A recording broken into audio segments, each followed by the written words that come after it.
एक गांव के अंदर एक बाबा जी का लोग बड़ा सम्मान क्या करते थे। जब जब किसी को दिक्कत परेशानी होती थी तो बाबा के पास जाकर उस समस्या का समाधान ढूंढते थे। और बाबा भी इतने होशियार, समझदार और ज्ञानी थे क्योंकि हर किसी की समस्या का समाधान वो निकाल ही दिया करते थे।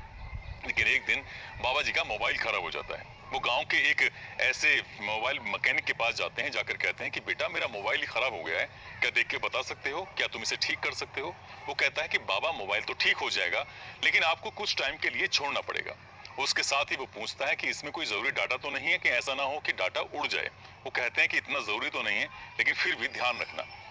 बाबा ये कहकर चले जाते हैं। मोबाइल मैकेनिक इसको ठीक करने लग जाता है और साथ ही सोचता है कि ऐसा ना हो कि बाबा का कोई जरूरी डाटा हो उड़ ना जाए। उनके सारे डाटे को सेव करके वो अपने लैपटॉप में रख लेता है और जब मोबाइल ठीक होता है तो बाबा को दे देता है।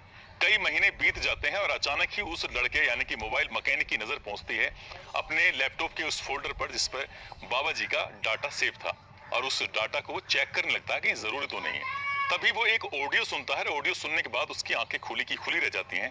दरअसल बाबा का संवाद यानी कि बातचीत चल रही थी फोन पर गांव के एक जिम्मेदार आदमी की बेटी से। बातें बड़ी अश्लील कर रहे थे। उस बातों को सुनने के बाद वो खुद परेशान हो जाता है। उसके बाद वो अगली भी ऑडियो सुनता है, फिर सुनता है, लगातार एक के बाद एक ऑडियो सुन रहा था और उससे पता चल रहा था कि बाबा की और उस लड़की की तो बहुत सारी बातें होती हैं।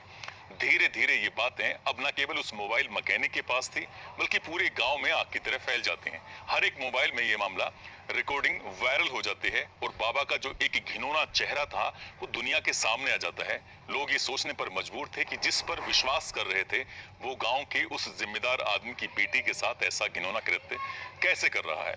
आज की जो कहानी मैं आपको सुनाने जा रहा हूं, इस कहानी में इससे भी भयानक होता है। संख्या एक दो नहीं, 100 से भी ज्यादा बताई जाती है। 100 तो वीडियो मिल जाती हैं। आगे क्या होगा क्या नहीं होगा इस मामले की जांच चल रही है। लेकिन जिस व्यक्ति का चेहरा सामने आता है न केवल उस मुल्क में बल्कि जहां जहां तक ये खबर पहुंचती है वहां के लोग हैरान हो जाते हैं, परेशान हो जाते हैं ये सोचकर कि जिन रिश्तों पर हम सबसे ज्यादा विश्वास करते हैं वो आखिरकार ऐसे धोखा कैसे दे सकते हैं। आज की जो सच्ची घटना मैं आपको सुनाने जा रहा हूँ, ये सच्ची घटना है पड़ोसी मुल्क पाकिस्तान का एक प्रांत है सिंध और उसी की राजधानी है कराची। दरअसल कराची के इलाके का एक इलाका है, एरिया है गुलशन ए हदीद। बात कर रहा हूं जून 2023 की। यहाँ पर एक स्कूल है जो कि दिसंबर 2022 को ये स्कूल तैयार हुआ था, बना था। और स्कूल में बहुत सारे बच्चे बच्चियां जो इस इलाके के हैं वो पढ़ते हैं। बड़ी संख्या में शिक्षक, 5 शिक्षक हैं जेंट्स और बाकी शिक्षिकाएं हैं। ज्यादातर 40-45 के आसपास उनकी संख्या बताई जाती है। सब कुछ ठीक चल रहा था। जून 2023 में इस प्रिंसिपल के दिमाग में क्या आता है कि स्कूल की सेफ्टी के लिए सीसीटीवी कैमरे अगर लगवा दी जाएं तो वो बेहद जरूरी हैं। ऐसा ना हो कि कहीं कोई बवाल हो जाए और अगर से कैमरे होंगे तो उसमें वो कैद हो जाएगा, उससे उसकी और बच्चों की सेफ्टी भी बनी रहेगी। यही सोचकर कैमरे लगवाए गए थे और ये स्पेशल हिदायत दी गई थी उस टेक्नीशियन को। उससे कहा गया था कि तुम्हें मेरे यानी कि जो प्रिंसिपल के ऑफिस है उसमें एक नहीं बल्कि 2 कैमरे लगाने हैं ताकि हर एक एंगल से हम उस कमरे को, उस ऑफिस को देख सकें। ठीक वैसा ही हो रहा था, सब कुछ ठीक चल रहा था। लेकिन शकील लोधी जो कि टेक्नीशियन होता है उसने एक गड़बड़ कर दी थी। गड़बड़ क्या की थी, उसने वाईफाई का एक्सेस ले लिया था और वो अपने मोबाइल में भी इस स्कूल के अंदर जितने भी कैमरे लगे हुए थे वो अपने मोबाइल में भी देख सकता था ताकि इसमें क्या चल रहा है क्या नहीं।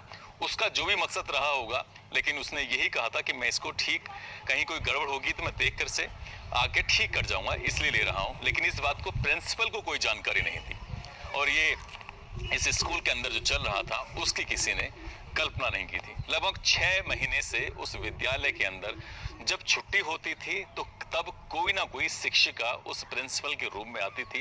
रूम में आने के बाद वो एक दूसरे से गले मिलते थे। गले मिलने के बाद एक दूसरे के साथ वो आपत्तिजनक स्थिति में आ जाया करते थे। एक दूसरे के कपड़े उतारने के बाद उसी प्रिंसिपल के ऑफिस के अंदर ही वो शारीरिक संबंध भी बनाया करते थे। ये कोई पहला मामला नहीं था बल्कि लगातार ऐसे ही चलता चला जा रहा था। जब सीसीटीवी कैमरे लगे थे उससे भी पहले, लेकिन जब सीसीटीवी कैमरे लग जाते हैं तो उसके बाद शकील लोधी जो होता है जिसका वाईफाई का एक्सेस उसके मोबाइल में होता है, वो एक दिन अचानक से मोबाइल को चेक कर रहा था। उसने देखा कि प्रिंसिपल के रूम के अंदर स्कूल की जो यूनिफॉर्म थी शिक्षकों की, शिक्षिकाओं की, उस यूनिफॉर्म को पहने हुए एक महिला प्रिंसिपल के ऑफिस में आती है। आने के बाद जो प्रिंसिपल का नाम है इरफान गफूर मेमन, वो उसे पहले गले लगाता है। गले लगाने के बाद पहले अपने कपड़े उतारता है, फिर उससे कहता है वो कपड़े उतार देती है और कपड़े उतारने के बाद वहां पर एक चादर बिछाई जाती है और चादर बिछाने के बाद दोनों आपत्तिजनक स्थिति में आ जाते हैं और शकील लोधी यानी टेक्नीशियन जो होता है वो एक एक दृश्य को, एक एक नज़ारे को अपनी आंखों से देख रहा था, लेकिन इस बात को प्रिंसिपल को कोई जानकारी नहीं थी। जो वो कर रहा है अपने उस ऑफिस के अंदर, वो बाहर कोई देख रहा है, छुप कर देख रहा है। ये सिलसिला चलना शुरू हो जाता है और लगातार ये ऐसे ही चलता चला जाता है। अब हर दिन कोई ना कोई शिक्षिका उसके कमरे में आती थी, उसके साथ वो शारीरिक संबंध बनाता था या उसके साथ उसके जो भी वक्त बिताता था। यही नहीं, जो स्कूल में स्टूडेंट होती हैं या कोई बॉयज स्टूडेंट हो, उसकी अम्मी भी अगर विद्यालय के अंदर आ रही थी तो उसने किसी बच्चे को पास करने के बहाने से, तो कभी किसी बच्चे की फीस माफ करने के बहाने से, तो कभी किसी को नौकरी देने के बहाने से अपने कमरे में बुलाता था, उसको लालच देता था। लालच देने के बाद यदि महिला उसके झांसे में आ जाती है तो वो उसके साथ शारीरिक संबंध बनाने लगता है। ऐसे ही वक्त धीरे धीरे आगे बढ़ने लगता है और आगे बढ़ते बढ़ते जब महीने 2 महीने बीत जाते हैं, उधर शकील लोधी ने लगातार उस रिकॉर्डिंग को अपने मोबाइल में इकट्ठी करता रहा और उसने लगभग 1-2 नहीं 100 ऐसी वीडियो अपने मोबाइल में कैद कर लेता है और इस बात की जानकारी किसी को होती नहीं है। तभी वो एक पत्र लिखता है इस स्कूल का नाम होता है IGM एजुकेशनल सिस्टम और उसके प्रिंसिपल इरफान गफूर मेमन के नाम। वो कहता है कि मैं खुफिया विभाग से बात कर रहा हूं और तुम्हें मैं एक चिट्ठी इसलिए लिख रहा हूं कि मेरे पास तुम्हारे कम से कम 100 से ज्यादा वीडियो हैं जब तुम यहाँ के बच्चों की माओं के साथ, यहाँ की शिक्षिकाओं के साथ जब तुम शारीरिक संबंध बनाते हो, तो वो सारे वीडियो मेरे पास मोबाइल में कैद हैं। यदि तुम अपनी जान बचाना चाहते हो, यदि तुम अपनी स्कूल की रेपुटेशन को बचाना चाहते हो, तो तुम्हें मुझे लगभग 10 लाख रुपए की रकम देनी ही होगी। यदि तुमने रकम नहीं दी तो मैं ये वीडियो सोशल मीडिया पर वायरल कर दूंगा। जब ये वीडियो वायरल होने वाली बात आती है तो वो शुरू में लग रहा था कि कोई ऐसी मजाक कर रहा है, लेकिन उसने जब दूसरी बार वो पत्र लिखता है, दूसरी बार वो मैसेज भिजवाता है, तब उससे जाकर यकीन होता है, क्योंकि साथ में उसने वीडियो का एक छोटा सा पार्ट के फोटो खींचकर सीधा उस प्रिंसिपल के ऑफिस में पहुंचा देता है और जैसे ये बात देखता है तो उसे एकदम झटका लगता है कि आखिरकार ये ऐसा कैसे कर रहा है। लेकिन इसका जब पता निकाला जाता है तो पता चलता है कि शकील लोधी जिसने क्या इस स्कूल के अंदर सीसीटीवी कैमरे लगवाए थे, वही ये सब गड़बड़ी कर रहा है। अब प्रिंसिपल अपनी इस बातों को छुपाने के लिए उसको लड़के को शायद गायब करवा देता है। अब गायब कराने के बाद इस लड़के ने पहले से ही अपने भाई, जिसका नाम मोहम्मद उमर होता है, अपने छोटे भाई से कहता है कि यदि मैं कहीं गायब हो जाऊं या मेरे साथ कुछ हादसा हो जाए तो समझ लेना IGM एजुकेशनल सिस्टम के जो प्रिंसिपल हैं, जो इस स्कूल के मालिक भी होते हैं, इरफान गफूर मेमन, वो ही मेरे साथ बदमाशी कर सकते हैं। 3 सितंबर को जब वो गायब हो चुका था तब उसका भाई सीधा थाने पहुंचता है। थाने जाने के बाद पूरी कहानी बयां करता है कि मेरे भाई ने इस स्कूल में सीसीटीवी कैमरे लगाए थे, प्रिंसिपल जाकर शिक्षिकाओं के साथ ऐसी बदतमीजी करता था, उनके सारे के सारे सबूत ये रहे। 100 की 100 वीडियो जब पुलिस वालों को देता है, उसे लगता है कि पुलिस वाले ऐसा ना हो कि इस मामले को दबा दें, तभी वो बात मीडिया तक पहुंचा देता है। सोशल मीडिया तक बात पहुंच जाती है और जैसे ही बात ये मीडिया, सोशल मीडिया, पुलिस प्रशासन, आम लोगों तक घूमती है तो उसके बाद ये मैसेज बहुत तेजी के साथ वायरल हो जाता है। न केवल सिंध प्रांत में बल्कि पूरे पाकिस्तान में फैल जाता है। पाकिस्तान से होते होते पड़ोसी मुल्कों की भी दहलीज को पार कर जाता है और वहां के लोग जब इन वीडियो को देख रहे थे, उन्हें यकीन नहीं हो रहा था कि एक स्कूल का प्रिंसिपल आखिरकार ऐसे कैसे शिक्षिकाओं के साथ बदतमीजी कर सकता है, उनके साथ गंदी हरकतें कर सकता है। बताया ये जाता है कि ये जो प्रिंसिपल होता है, प्रिंसिपल उनका पहले वीडियो बना लिया करता था और उन्हीं वीडियो को वो दिखाया करता था और ब्लैकमेल करने की नीयत से लगातार उनके साथ वो लगातार शोषण करता चला जाता है। 45 शिक्षिकाओं या 45 महिलाओं, जिसमें टोटल मिला के संख्या हो जाती है, इतनी औरतों के तो नाम सामने आ जाते हैं, लेकिन उनसे ज्यादा उनकी वीडियो होती हैं जो उस टेक्नीशियन के पास होती हैं। और ये बात जब मामला हाईलाइट होता है तो कुल मिलाकर गवर्नमेंट की तरफ से ही FIR कराई जाती है। कोई भी महिला सामने नहीं आती शर्म लिहाज की वजह से। उन्हें लगता है कि अगर ये बात सोशल मीडिया पर ये लोगों को पता चल गया, उनका चेहरा सामने आ गया, हालांकि CCTV कैमरे में उनका चेहरा बिल्कुल साफ नजर आ रहा है और वही वीडियो सोशल मीडिया पर लगातार तैर रही हैं। लेकिन वो महिलाएं, क्योंकि समाज में उन्हें डर है कि ऐसा ना हो कि उनकी लाइफ बिल्कुल खराब हो जाए, उनके घर वाले उनको स्वीकार न करें, इसलिए वो सामने नहीं आना चाह रही हैं।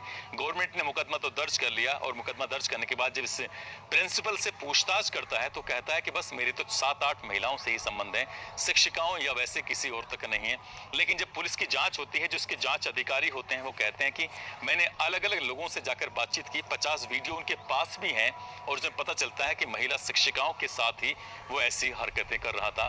किसी को वेतन बढ़ाने का तो किसी का उसका होदा बढ़ाने का, यानी कि उसका पद बढ़ाने का, उसका कद बढ़ाने का बहाना बनाकर उसके साथ वो लगातार ऐसे ही गंदी हरकतें कर रहा था। और जब ये मामला सोशल मीडिया पर वायरल हुआ तो पाकिस्तान की इसमें बड़ी फजीहत होती है, साथ ही एजुकेशन सिस्टम की बड़ी फजीहत होती है, क्योंकि स्कूलों के अंदर अपने बच्चों को लोग भेजते हैं ताकि वो पढ़ लिख कर आगे बढ़ सकें। यदि स्कूलों के अंदर बच्चे, उनके परिवार के लोग अगर सेफ नहीं है तो वो फिर कहाँ सेफ होंगे, इसी बात से अंदाजा लगाया जा सकता है। और ये कोई नहीं जानता था कि शकील लोधी ने उसका वाईफाई एक्सेस ले रखा था और वो इसका गलत फायदा उठाने की कोशिश करेगा। हालांकि ये भी बात सही पाई गई है कि शकील अहमद का जो शकील लोधी का जो छोटा भाई होता है वो जाकर पुलिस को पूरी कहानी बयां करता है। यदि ये बात पुलिस तक नहीं पहुंचती तो शायद वो महिलाओं का उधर शोषण होता चला जाता। अभी संख्या 45 तक पहुंची है, हो सकता है ये संख्या 100, 200, 500 या उससे ज्यादा भी पहुंच सकती थी। इसमें कितने लोग शामिल हैं, उस इलाके के जो एसएसपी हैं इस मामले की जांच पड़ताल में जुट गए हैं। कई टीमें बनाई हैं, कई टीमों के अंदर कई महिलाएं भी शामिल की गई हैं ताकि जिनके साथ ये गलत हुआ है वो जाकर अपनी परेशानी उन महिलाओं के सामने, उन अधिकारियों के सामने रख सकें, बता सकें, ताकि आरोपी को कड़ी से कड़ी सजा मिल सके। दोस्तों, इस पूरे घटनाक्रम को सुनाने का उद्देश्य किसी को परेशान करना नहीं है, किसी का दिल दुखाना नहीं है, बल्कि आपको जागरूक करना है, आपको सचेत करना है, आपको बताना है, आपको जताना है। आपके साथ यदि कहीं कोई ऐसी हरकत होती है, आपका कोई ऑडियो, वीडियो, फोटोग्राफ्स यदि कोई जबरदस्ती या प्यार से या फिर गुपचुप तरीके से लेता है तो आप पहली ही बार में उसका विरोध करें। और यदि आप विरोध नहीं करेंगे तो सामने वाला व्यक्ति आपको लगातार ब्लैकमेल करता रहेगा और ब्लैकमेल करने के बाद वो आपका शोषण करना शुरू कर देगा और आप एक बार दलदल में घुस गए तो लगातार धंसते चले जाएंगे और आप निकल नहीं पाएंगे। उससे निकलने का सिर्फ एक ही मात्र रास्ता है कि आप पहली ही बार में जाकर नजदीकी पुलिस स्टेशन पे जाए, वहां जाकर इंस्पेक्टर से या जो भी उसका इंचार्ज होता है उससे जाकर अपनी पूरी कहानी बयां करें, ताकि आपके साथ जो अपराध ज्यादा बड़ा हो सकता है वो अपराध खत्म हो जाए। अपराध की दस्तक से पहले ही उसको जड़ से मिटा दिया जाए तो ज्यादा सही है।